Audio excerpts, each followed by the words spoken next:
اعوذ باللہ من الشیطان الرجیم بسم اللہ الرحمن الرحیم ربی یسر ولا تعسر وتمم بالخیر۔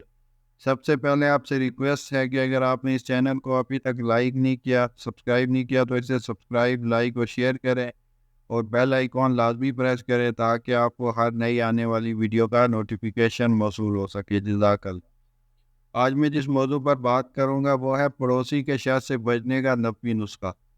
حدیث میں ایک واقعہ آتا ہے کہ ایک شخص حاضر ہوا، اس نے عرض کیا، یا رسول اللہ، میرا پڑوسی مجھے اتنا ستاتا ہے کہ اس نے میری زندگی تلخ کر دی ہے۔ میں نے خوشامدیں کر لی، سب کچھ کر لیا، مگر ایسا موذی ہے کہ رات دن مجھے ایذا پہنچاتا ہے۔ یا رسول اللہ، میں کیا کروں؟ میں تو عاجز آ گیا۔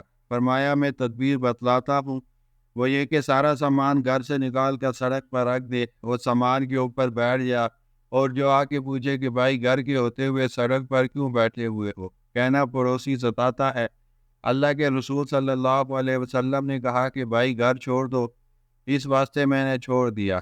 چنانچہ لوگ آئے، پوچھا کہ بھائی گھر کیوں چھوڑ دیا؟ گھر موجود ہے، سامان یہاں کیوں ہے؟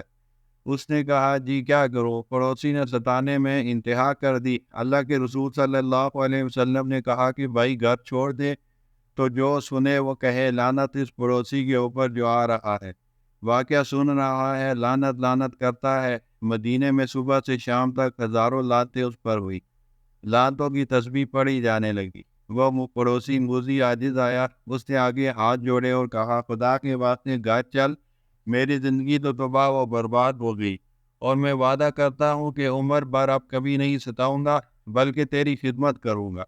اب انہوں نے نخرے کرنے شروع کر دی کہ کیا بتا کہ تو نہیں ستائے گا؟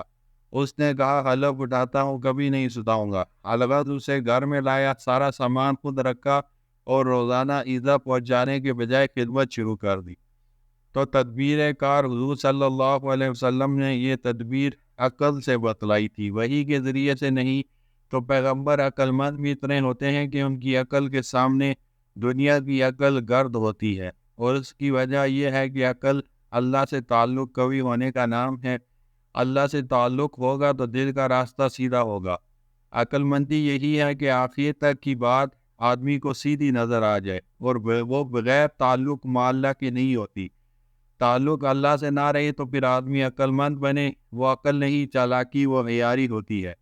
عیاری اور چیز ہے، عقل مندی اور چیز ہے۔ چالاکی میں دھوکہ دہی ہوتی ہے، دھوکہ دہی سے اپنی غرض پوری کی جاتی ہے، عقل میں کسی کو دھوکہ نہیں دیا جاتا، سیدھی بات تدبیر سے انجام دی جاتی ہے۔